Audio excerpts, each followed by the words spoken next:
वर्मा जी की बात सुनकर संजय समझ रहा था कि क्यों संध्या पढ़ाई के साथ साथ जॉब भी कर रही है। सच में उसके घर के हालात ठीक नहीं है। इतने में संध्या चाय और एक गिलास दूध लेकर आंगन में आई। उसने ट्रे टेबल पर रखी और नील को वहीं चेयर पर बिठाकर कहा, चलो पूरा का पूरा दूध फिनिश करो। नील ने दूध का गिलास पकड़ लिया और संध्या के कहने से पूरा दूध पी लिया। संजय फटी आंखों से नील को देख रहा था। दूध पिलाने की हिम्मत तो घर में किसी की नहीं थी और संध्या ने एक बार नील से दूध पीने के लिए कहा और नील ने दूध पी लिया। संजय ने एक नजर संध्या को देखा और मन ही मन बोला, कहीं ये जादू टोना तो नहीं करती? मुझे भी ऐसा ही लगता है। कुछ तो करती है ये लड़की। मेरा ध्यान भी अपनी तरफ खींचती रहती है और नील को तो इसने पूरा अपने कब्जे में कर लिया। हो न हो हिप्नोटाइज करना आता है इस लड़की को। तभी वर्मा जी ने कहा, अरे बेटा, खाली चाय लेकर आ गई, कुछ खाने के लिए तो लेकर आओ। संध्या ने हाँ में गर्दन हिलाई और अंदर चली गई। थोड़ी देर बाद वो कुछ पकौड़े बनाकर बाहर लेकर आई। उसे संजय के सामने पकौड़े रख दिए। संजय ने धीरे से कहा, सॉरी। जैसे ही संजय ने ये बात कही वैसे ही संध्या ने नजर उठाकर उसे देखा। उसके रोंगटे खड़े हो गए लेकिन मुंह बन गया। उसने रिएक्ट नहीं किया और नील को देखकर बोली, नील तुम्हारे लिए रेड सॉस लेकर आऊं? नील ने हाँ में गर्दन हिलाई और संध्या फिर से घर के अंदर चली गई। तभी संजय बोला, वर्मा जी मुझे हाथ धोने हैं। वर्मा जी ने कहा, अंदर चले जाओ, संध्या धुलवा देगी। संजय को संध्या से बात करने का एक बहाना चाहिए था, इसलिए वो उठकर अंदर चला गया। उसे देखा तो घर बहुत ज्यादा बड़ा नहीं था। 2 कमरे, एक छोटा सा किचन और छोटा सा हॉल था। वो भी काफी पुराना बना हुआ था। वो सीधा किचन में गया। संध्या को तो पता भी नहीं था कि संजय उसके पीछे खड़ा हुआ है। वो तो गुस्से में पकौड़े बनाते हुए बुदबुदाई, इन अमीरों का तो ठीक है, जब मन करेगा चिल्लाएंगे, जब मन करेगा सॉरी बोल देंगे, और हम गरीबों का क्या? हमारी तो जैसे कोई सेल्फ रिस्पेक्ट ही नहीं है। अरे इसीलिए तो हायर किया था कि नील का ध्यान रखूं, और अब जब नील का ध्यान रख रही हूँ वो भी इनसे बर्दाश्त नहीं होता। कोई तो खुश होता है कि उसका बेटा इतना हंस रहा है, मुस्कुरा रहा है, लेकिन इन्हें पहली बार देख रही हूँ जिससे अपने बेटे की खुशी महसूस नहीं होती। कहते हुए संध्या गुस्से में पकौड़े बना रही थी। फिर उसने एक मिर्च का डिब्बा उठाया और ज्यादा मिर्च डालकर बोली, अब देखना, अब बताती हूँ, ज्यादा मिर्च खाएंगे ना तो सारी अकड़ निकल जाएगी। अरे अमीर हैं, अपने घर के हैं, इसका मतलब ये थोड़ी है कि हम जैसे गरीबों पर चिल्लाएंगे। कहकर संध्या ने मिर्च के पकौड़े बना दिए और संजय पीछे खड़ा ये सब देख रहा था। आखिरकार संजय ने अपनी प्रेजेंस फील कराते हुए हल्का सा खांसते हुए कहा, संध्या।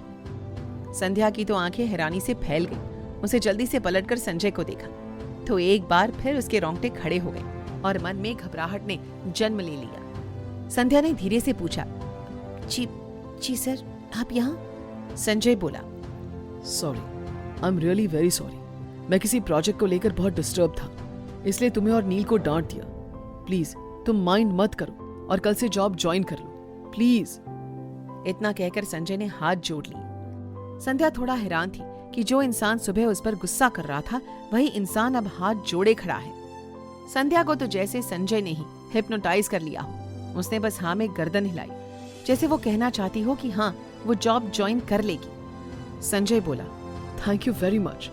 इतना कहकर वो बाहर चला गया। वहीं संध्या के दिमाग से ये निकल गया कि उसने मिर्च के पकौड़े बनाए हैं। वो तो बस संजय के बारे में सोचने लगी। कहीं ना कहीं वो संजय से थोड़ा इम्प्रेस हो गई थी कि इतना बड़ा आदमी उसे मनाने के लिए उसके घर आया है। संध्या फिर से पकौड़े बनाकर बाहर लेकर गई। संजय जानता था कि इन पकौड़ों में मिर्च है, पर फिलहाल वो कुछ कह नहीं सकता था। वैसे भी संध्या उससे नाराज थी। संध्या ने प्लेट संजय के सामने रख दी। संजय अभी भी हैरानी से संध्या को देख रहा था और सोच रहा था कि शायद इसने अभी तक मुझे माफ नहीं किया है। ये पकौड़े खा लूंगा तो शायद इसे संतुष्टि मिल जाएगी। इतना सोचकर संजय ने पकौड़ा खाया। उसकी आंख, नाक और मुंह सबसे पानी निकल गया, लेकिन वो रुका नहीं। वो अभी भी पकौड़े खा रहा था कि तभी वर्मा जी ने कहा, संध्या, चटनी खत्म हो गई है, लेकर आओ। संध्या अंदर कमरे में चली गई। जब वो वापस आई तो एक पकौड़ा नील के हाथ में भी था। नील ने जैसे ही पकौड़ा मुंह में रखा उसकी सीटी बच गई। उसे जल्दी से पकौड़ा दूर फेंक दिया और बोला, दीदी ये तो बहुत मिर्ची वाला है। अब संध्या को याद आया कि उसने तो गुस्से में बहुत ज्यादा मिर्च डाल दी थी। उसे संजय को देखा तो संजय चुपचाप खा रहा था। संध्या हैरान हो गई। एक बार फिर उसे संजय के अंदर वो अच्छाई दिखाई दी जो चुपचाप बिना किसी शिकायत के मिर्च वाले पकौड़े खा रहा था। संध्या ने अगले ही पल संजय का हाथ पकड़ लिया। वो बोली, सर ये मिर्च वाले हैं तो खा क्यों रहे हो? इतना कहकर उसने संजय के हाथ से पकौड़ा ले लिया, लेकिन तब तक तो संजय 4-5 पकौड़े लपेट चुका था। संध्या ने जल्दी से वो पकौड़े वापस प्लेट में रखे तो वर्मा जी ने कहा, संध्या मिर्ची ज्यादा कर दी क्या?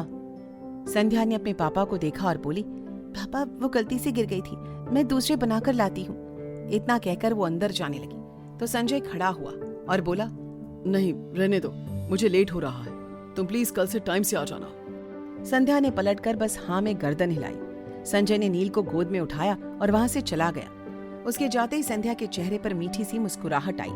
वो खुद में बहुत गर्व महसूस कर रही थी कि इतना बड़ा आदमी उसे माफी मांगने आया है, और तो और मिर्च के पकौड़े खाकर भी चला गया। वहीं दूसरी तरफ नील आइसक्रीम खा रहा था और संजय भी आइसक्रीम ही खा रहा था। आइसक्रीम खाने के बाद ही उसका मुंह थोड़ा ठीक हुआ। आइसक्रीम खाते खाते संजय के चेहरे पर मुस्कुराहट आई और वो खुद से बोला, लड़की इतनी मासूम है भी नहीं जितना दिखती है। आज संजय जब ऑफिस से घर आया तो घर में बहुत शांति थी। संजय ने एक नौकर से पूछा, क्या बात है, आज घर में बहुत शांति है? नौकर ने कहा, भैया मालकिन और मालिक तो पुश्तैनी हवेली गए हैं और अनुराग भैया अभी तक नहीं आए। संजय बोला, और वो लड़की संध्या? नौकर ने कहा, वो नील के कमरे में है। संजय बोला, आज वो घर नहीं गई? नौकर ने कहा, भैया मालकिन यहाँ नहीं है ना, इसलिए उन्होंने संध्या को आज रुकने के लिए कहा है। संजय बोला, ठीक है जाओ अपना काम करो। नौकर ने पूछा, भैया खाना गरम कर दूं? संजय ने कहा, नहीं रहने दो, अनुराग आएगा तभी खा लूंगा। वैसे उस लड़की ने खाया? नौकर ने कहा, नहीं सर, उसने भी नहीं खाया। संजय बोला, जाओ अपना काम करो। संजय सीधा अपने कमरे में गया। उसे अभी भी बेचैनी हो रही थी। न जाने क्यों उसका मन कर रहा था कि एक बार संध्या को देख ले। बहाना तो नील का था, लेकिन मन कहीं न कहीं संध्या में अटक चुका था। संजय फ्रेश होकर लोअर टी-शर्ट पहनकर बाहर आया। कुछ देर तक कमरे में चक्कर लगाता रहा और तभी उसे अनीता दिखाई दी, जो हाथ बांधे उसे ही देख रही थी। संजय बोला, प्लीज अनीता। अनीता ने कहा, अगर उससे मिलने का मन है तो जाते क्यों नहीं? एक बार देख लोगे तो क्या हो जाएगा? संजय बोला, तुम गलत समझ रही हो। अनीता ने कहा, संजय जब तक संध्या को अपनी जिंदगी में नहीं लाओगे तब तक मैं नहीं जा पाऊंगी। क्या सारी जिंदगी मेरी ही यादों में बिताने का इरादा है? मैं तुम्हें और संध्या को साथ में खुश देखूंगी तो मुझे भी सुकून मिलेगा। अपने दिल की सुनो, क्योंकि सुकून तो दिल की सुनने में ही आता है। कहकर अनीता गायब हो गई और संजय एक बार फिर परेशान हो गया। कुछ देर इधर उधर चक्कर लगाने के बाद फाइनली वो कमरे से निकलकर सीधा नील के कमरे में गया। उसकी हिम्मत दरवाजा खोलने की नहीं हो रही थी, लेकिन फिर भी उसे देखना था कि संध्या इस वक्त क्या कर रही है। उसने हल्का सा दरवाजा खोलकर देखा तो संध्या नील को गोद में लिए हुए इधर उधर टहल रही थी। नील संध्या की गोद में सो गया था और संध्या एक हाथ में किताब पकड़े पढ़ रही थी। संजय कुछ देर तक संध्या के डेडिकेशन को देखता रहा। एक हाथ में किताब और नील को गोद में लिए वो अपनी रिस्पॉन्सिबिलिटी और पढ़ाई दोनों को बखूबी निभा रही थी। संजय ने पूरा दरवाजा खोला और बोला, संध्या। जैसे संध्या ने संजय की आवाज सुनी वैसे ही किताब को अपने पीछे छिपा लिया और एकदम से घबरा गई। संजय बोला, डरने की जरूरत नहीं है, लाओ नील को मुझे दे दो और तुम अपनी पढ़ाई कर लो। इतना कहकर वो संध्या के पास आया, उसे सोते हुए नील को गोद में उठा लिया और बोला, मैं इसे यहीं बेड पर लेटा देता हूँ, तुम आराम से पढ़ लो। संध्या ने बस हाँ में गर्दन हिलाई। संजय ने नील को वहीं बेड पर लिटा दिया और उसे ब्लैंकेट से कवर करके उसके माथे को चूम लिया। संध्या अभी भी बुत बनी खड़ी हुई थी और संजय के जाने का इंतजार कर रही थी। संजय बाहर की तरफ जाने लगा, फिर न जाने क्या सोचकर रुक गया और संध्या को देखकर बोला, क्या पढ़ रही थी तुम? संध्या ने थोड़ा सा डरते हुए कहा, चीप इकोनॉमिक्स। संजय बोला, समझ में आ रहा है कुछ या बस पढ़ रही हो? संध्या कुछ नहीं बोली। संजय ने फिर कहा, मैं समझा दूं? संध्या ने हल्के से हाँ में गर्दन हिलाई। संजय बोला, डरो मत, मैं समझा दूंगा। संध्या को ये गोल्डन अपॉर्चुनिटी लगी। वैसे भी जॉब करने के चक्कर में उसके सारे ट्यूशंस छूट गए थे। संध्या ने हाँ में गर्दन हिलाई और अगले 10 मिनट में संध्या और संजय सोफे पर बैठे हुए थे और संजय उसे इकोनॉमिक्स पढ़ा रहा था। संध्या का पूरा ध्यान इकोनॉमिक्स समझने में था, क्योंकि आज उसे मौका मिला था। पता नहीं फिर कब मिले। वहीं संजय का ध्यान संध्या पर था।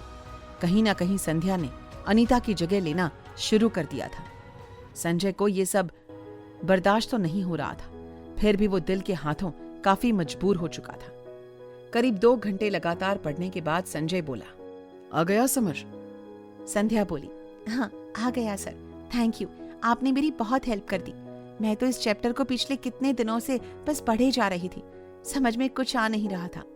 संजय बोला, अब तो समझ आ गया ना? संध्या ने हाँ में गर्दन हिलाई। तभी बाहर से अनुराग की आवाज आई, ओ मेरे राम भैया, कहाँ हो? इतना कहकर वो संजय को ढूंढता हुआ सीधा नील के कमरे में आया। उसे नील के कमरे में संध्या और संजय को एक साथ बैठे हुए देखा तो उसके मुंह से निकल गया, अरे मेरे राम भैया तो सीता मैया के पास बैठा है। क्या संजय अनीता को भुलाकर संध्या को अपना पाएगा या फिर हमेशा ऐसे ही अनीता की यादों से लड़ता रहेगा? जानने के लिए सुनते रहिए बनी क्यों तेरी दुल्हन, सिर्फ FM अड्डा पर।